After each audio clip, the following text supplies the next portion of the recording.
मेरे प्रिय मित्रों, नूतन धारा में फिर एक बार मैं आप सबका स्वागत करता हूं।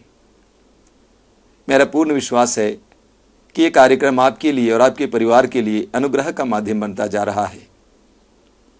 बार बार आपको पवित्र वचन सुनने का मौका मिलता है और पवित्र वचनों के द्वारा हमें ईश्वर की कृपाएं प्राप्त होती हैं। जब जब मैं प्रभु के वचनों को पढ़ता हूं, उन सभी क्षणों में मुझे ऐसा लगता है जैसा कि प्रभु मुझसे बातें कर रहा है। और मैं आपसे अनुरोध करूंगा कि जब भी आप पवित्र वचनों को सुनेंगे, उन सारे क्षणों में यह महसूस करें कि ईश्वर आपसे बोल रहा है। हम सुसमाचार में पढ़ते हैं, मत्ती के सुसमाचार के अध्याय 19 उसके वाक्य 16, 17 आदि में, कि एक बार एक धनी युवक प्रभु यीशु के पास आया और उसने प्रभु यीशु से एक सवाल किया, गुरुवर, अनंत जीवन प्राप्त करने के लिए मैं कौन सा भला कार्य करूं? प्रभु ने जवाब में कहा, भले के विषय में तुम मुझसे क्यों पूछते हो? एक ही तो भला है। और आगे प्रभु यीशु कहते हैं, यदि तुम जीवन में प्रवेश करना चाहते हो तो आज्ञाओं का पालन करो। और मैं सोचता हूं कि प्रभु हम सब से आज यही बात कह रहा है, यदि तुम जीवन में प्रवेश करना चाहते हो तो आज्ञाओं का पालन करो। मेरे प्रिय मित्रों, आज हम देखते हैं कि विश्वासियों के जीवन में कई समस्याएं, कई विपत्तियां, कई दुख आ रहे हैं। मैं अक्सर प्रभु से सवाल किया करता हूं कि ऐसा क्यों है। हमने इस बात पर मनन चिंतन किया है कि कुछ दुख ईश्वर की ओर से जरूर आते हैं, लेकिन सभी दुख ईश्वर की ओर से नहीं आते हैं। अधिकतर दुख इसलिए हमारे जीवन में आते हैं क्योंकि हम ईश्वर की आज्ञाओं का उल्लंघन करते हैं। प्रभु बार बार मुझसे कहता है, विश्वासियों के जीवन में इतने दुखों का कारण आज्ञाओं का उल्लंघन है। हम इस्यास नबी के ग्रंथ की 48 उसके वाक्य 18 में पढ़ते हैं। प्रभु कहते हैं, यदि तुमने मेरी आज्ञाओं का पालन किया होता तो तुम्हारी सुख शांति नदी की तरह उमड़ती रहती। यदि तुमने मेरी आज्ञाओं का पालन किया होता तो तुम्हारी सुख शांति नदी की तरह उमड़ती रहती। अर्थात यदि हमारे जीवन में आज सुख शांति की कमी है तो उसका मुख्य कारण ईश्वर की आज्ञाओं का उल्लंघन है। हमें विधि विवरण ग्रंथ के अध्याय 30 उसके वाक्य 19 और 20 में पढ़ने को मिलता है। प्रभु कहते हैं, मैं तुम्हारे सामने जीवन और मृत्यु, भलाई और बुराई दोनों रखता हूं। तुम जीवन को चुनो, तुम भलाई को चुनो। तुम अपने प्रभु ईश्वर को प्यार करो, उसके आदेशों का पालन करो और उसकी सेवा करो, इसी में तुम्हारा जीवन है। मुझे लगता है कि आज इंसान जीवन के बदले मृत्यु को चुन रहा है, भलाई के बदले बुराई को चुन रहा है, और यही हमारे दुखों का मुख्य कारण है। बाइबल के कई वचनों ने मुझे स्पर्श किया है। उनमें से एक वचन है मत्ती का सुसमाचार अध्याय 5 वाक्य 19। प्रभु यीशु वहां पर कहते हैं, जो उन छोटी से छोटी आज्ञाओं में एक को भी भंग करता है और दूसरों को ऐसे करना सिखाता है, वह ईश्वर के राज्य में छोटा माना जाएगा। जो उन छोटी से छोटी आज्ञाओं में से एक को भी भंग करता है और दूसरों को भी ऐसे करना सिखाता है, वह ईश्वर के राज्य में सबसे छोटा माना जाएगा।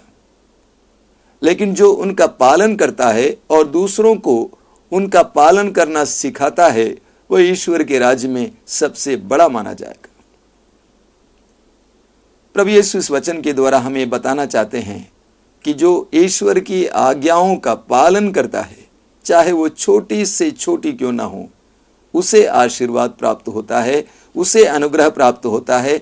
वह ईश्वर की दृष्टि में महान और बड़ा है।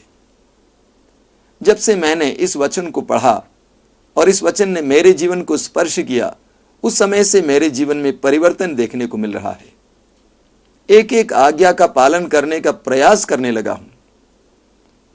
विधि विवरण ग्रंथ के अध्याय 28 उसके वाक्य 1 से हमें प्रभु के बहुत सुंदर वचन पढ़ने को मिलता है। मैं आपसे अनुरोध करूंगा कि समय मिलने पर आप जरूर इसे पढ़ेंगे।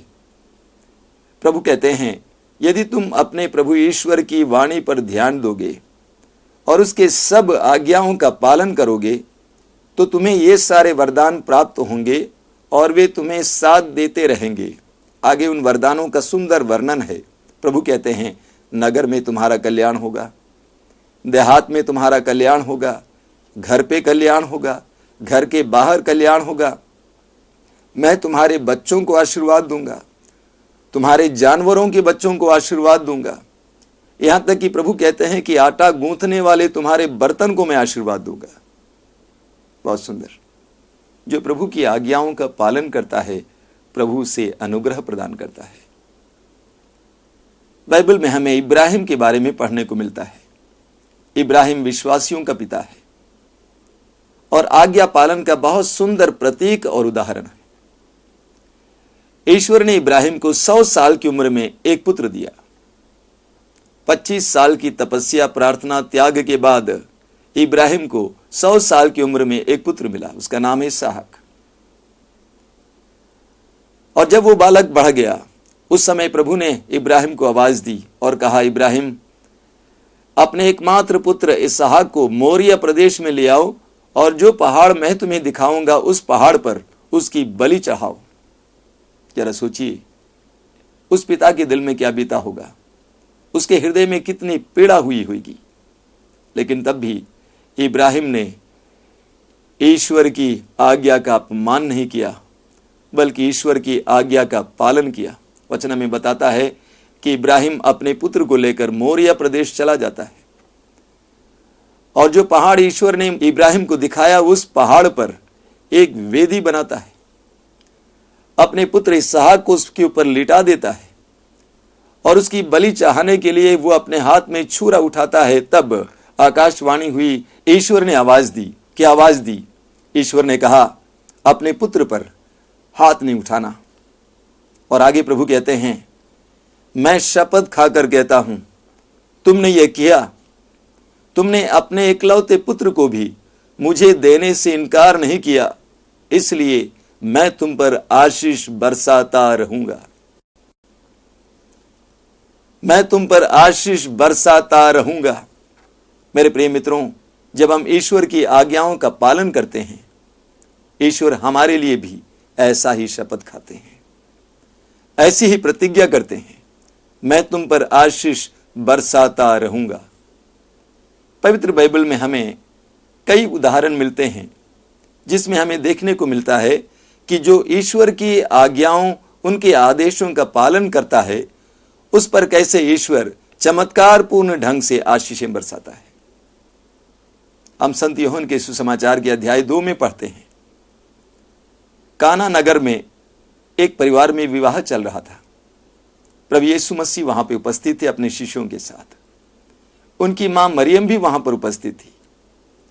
उनकी मां मरियम ने देखा कि विवाह भोज में अंगूरी घट गई है और उन्होंने अपने पुत्र से कहा कि पुत्र, उनके पास अंगूरी नहीं है।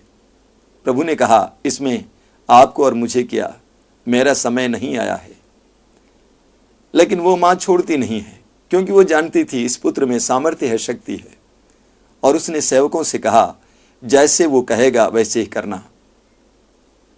और उन सेवकों ने प्रभु के आदेशों का पालन किया। क्या आदेश किया?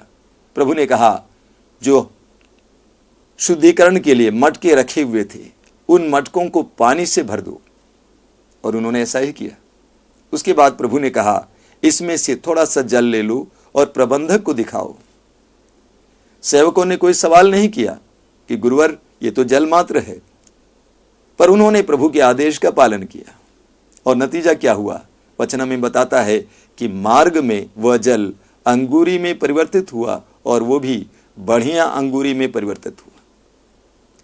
प्रभु के आदेश का पालन करने से जल भी अंगूरी में परिवर्तित होता है। मेरे प्रिय मित्रों, हमारे जीवन में कई ऐसी परिस्थितियां हैं जो जल के समान हैं, जो तुच्छ हैं, जो निराशाजनक हैं, लेकिन जिस समय हम प्रभु के आदेश का पालन करने लगते हैं, वहां वो जल भी अंगूरी में परिवर्तित होगा, आनंद में परिवर्तित होगा, समृद्धि में परिवर्तित होगा। एक दूसरा उदाहरण है लूकस के सुसमाचार के अध्याय 17 में।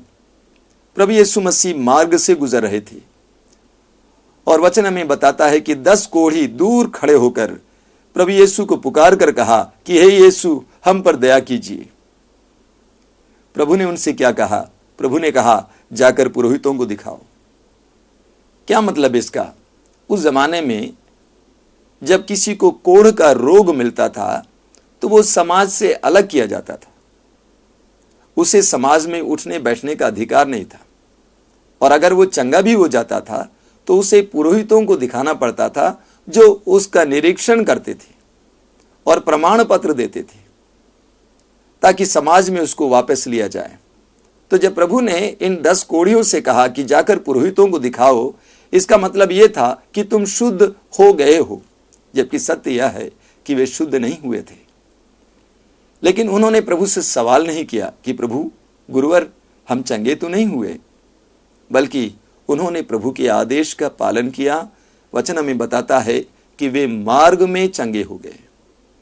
आदेश का पालन करने से वे मार्ग में चंगे हो गए। तो मेरे प्रिय मित्रों, जो प्रभु के आदेशों का पालन करता है और उन आदेशों के अनुसार जीवन जीता है, प्रभु के वचनों के अनुसार जीवन जीता है, उसके जीवन में प्रभु के अनुग्रह देखने को मिलते हैं। मत्ती के सुसमाचार के अध्याय 7 उसके वाक्य 24 से 27 तक एक बहुत सुंदर वचन हमें पढ़ने को मिलता है। हम उस पर मनन चिंतन करेंगे। प्रभु यीशु कहते हैं, जो मेरी इन बातों को सुनता है और उनका पालन करता है, वह उस बुद्धिमान व्यक्ति की तरह है जिसने अपना मकान चट्टान पर बनवाया। वर्षा हुई, नदियों में बाढ़ आई, आंधी चली और उस मकान से टकराई, लेकिन वो मकान नहीं गिरा क्योंकि उसकी नींव चट्टान पर थी। लेकिन जो व्यक्ति मेरी इन बातों को सुनता है और उनका पालन नहीं करता है, वो उस मूर्ख व्यक्ति की तरह है जिसने अपने मकान को बालू पर बनवाया। वर्षा हुई, नदियों में बाढ़ आई, आंधी चली, उस मकान से टकराई और वो मकान कितना ही सुंदर और बड़ा क्यों न रहा हो, गिरकर नष्ट हुआ।